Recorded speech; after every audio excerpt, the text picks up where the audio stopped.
Est-il permis à une femme d'aller travailler?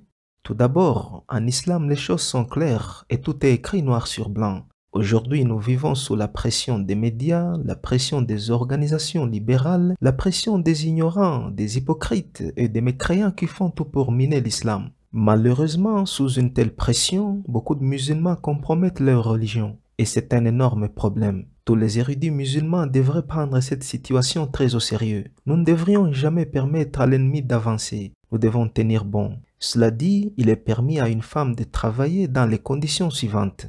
Premièrement, si son mari le lui permet. Deuxièmement, et ça c'est une condition importante, elle peut travailler s'il n'y a pas de tentation, s'il n'y a pas de mélange avec les hommes, si elle n'aimait pas sa foi en danger en s'exposant sans hijab, ou en se trouvant tout simplement dans un endroit où elle ne devrait pas se trouver. Si ces conditions ne sont pas remplies, il est totalement interdit à une femme d'aller travailler. Si l'homme subvient aux besoins de sa femme et s'il s'occupe de toutes les dépenses de sa famille, il a pleinement le droit d'empêcher sa femme d'aller travailler. Même s'il n'a aucune raison, c'est son droit donné par Dieu en tant que mari.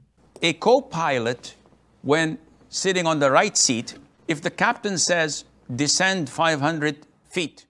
Un copilote aux commandes de l'avion, si le commandant de bord dit descend 500 pieds, est-ce que le copilote peut-il dire non, je ne vais pas, je vais aller à droite ou prendre une autre route?